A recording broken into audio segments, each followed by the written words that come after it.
Good morning. ప్రభువైన యేసుక్రీస్తు వారి పరిశుద్ధ నామములో అందరికీ శుభాలు. ఈరోజు మన అనుదిన ఆత్మీయ ఆహారంగా సామెతల గ్రంథం 4వ అధ్యాయం 25వ వచనాన్ని ధ్యానించుకుందాం. నీ కన్నులు ఇటు అటు చూడక సరిగాను, నీ కనురెప్పలు నీ ముందర సూటిగాను చూడవలెను. చదవబడిన వాక్యంలో మహాజ్ఞాని సొలొమోను చెప్తున్న మాటలు ఇవి. మన కన్నులు ఎటువైపు చూస్తాయో మన దృష్టితో పాటు మన మనస్సుతో పాటు హృదయము, చివరికి మన జీవితమే అటువైపు వెళ్ళిపోద్ది. కనుక నువ్వు మంచినే చూస్తే నీ జీవితం మంచి మార్గంలో వెళ్తుంది, చెడును చూస్తే నీ జీవితం చెడు మార్గంలో వెళ్తుందని ఈరోజు దేవుడు ఆయన వాక్యం ద్వారా మనతో మాట్లాడుతున్నారు. కనుక మనం ఏం చూస్తున్నామో ఒకసారి గమనిద్దాం. మనం చూస్తున్నది సరిగ్గా చూస్తున్నామా? యథార్థమైనవి చూస్తున్నామా? సూటిగా చూస్తున్నామా? మన చూపు సరి అయిన దాని మీద ఉన్నదా? ఆ చూస్తున్న చూపు వెనకాతల సరి అయినటువంటి యోచన ఉన్నదా అని గమనించుకుందాం. ఎప్పుడైతే మన లోపల మన హృదయం సరిగ్గా లేదో మన చూపు కూడా బాగోదు. హృదయం నిండి ఉన్న దాన్ని బట్టే నోరు మాట్లాడుతుందంట కదా. అలాగే హృదయములో ఉన్న ఆత్మను బట్టే మన కన్నులు చూస్తాయి. పరిశుద్ధమైన ఆత్మను కలిగి ఉన్నవారమైతే పరిశుద్ధమైన చూపును కలిగి ఉంటాం. ఒకవేళ అపవిత్రమైన చూపు మనల్ని శోధించిన వెంటనే దేవుని పరిశుద్ధాత్మ మనల్ని గద్దించినప్పుడు మనం మరలా వెంటనే మన చూపులు సరి చేసుకుంటాం. అలా కాదు, దేవుని ఆత్మతో నడిపింపబడకుండా లోకాత్మతో లోకశక్తులతో ఉంటే మన చూపు ఎలా ఉంటుందట? త్రాగిన వాడట ద్రాక్షారసం ఎక్కువ త్రాగినా లేక మద్యాన్ని ఎక్కువ త్రాగినా వాని చూపు ఎలా ఉంటుందో మహాజ్ఞాని సొలొమోను వివరిస్తున్నారు. సామెతల గ్రంథం 23వ అధ్యాయం 33వ వచనం, విపరీతమైనవి నీ కన్నులకు కనబడును, నీవు వెర్రి మాటలు పలుకుదువు. ఎప్పుడైతే నీ లోపల ఉన్న ఆత్మ ఈ లోక సంబంధమైనటువంటి శక్తులతోనూ ఈ లోక సంబంధమైనటువంటి బలహీనతలతోనూ నింపబడినప్పుడు నీ కన్నులకు విపరీతమైనవి చూడకూడనివి నీ కంటికి కనబడతాయి. ఆ కంటికి కనబడిన దాన్ని బట్టి నీ నోరు మాట్లాడుతుంది. దాన్ని బట్టి నీ జీవితం నాశనం అయిపోద్ది. మేలుకో నా కుమారుడు అని దేవుడు ఈ రోజున మనతో మాట్లాడుతున్నారు. మన కన్నులు శుభ్రంగా ఉన్నాయా? మన కన్నులు పవిత్రంగా ఉన్నాయా? వ్యర్థమైన వాటి వైపు తిరగకుండా ఉన్నాయా?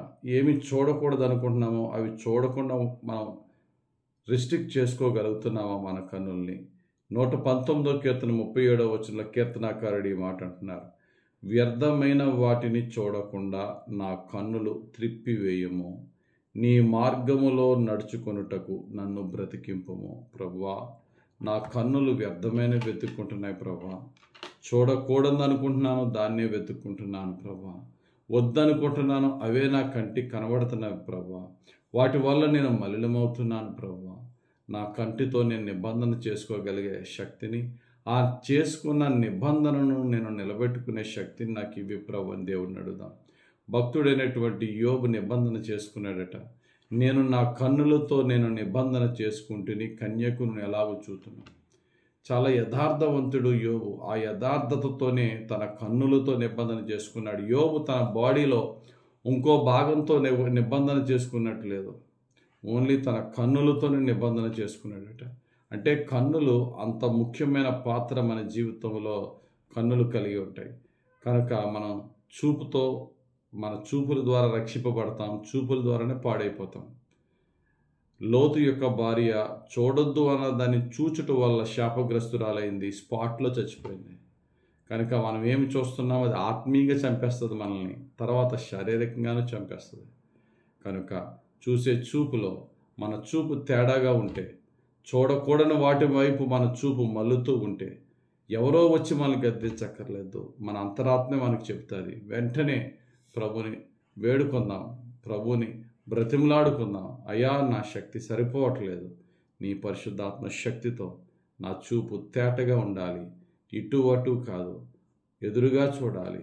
అయ్యా, నా కన్నులు వ్యర్థమైన వాటిని చూడకుండా నా కన్నులకు పరిశుద్ధత, నా చూపు వెనుకతల నా హృదయంలో పవిత్రత దయచేయి.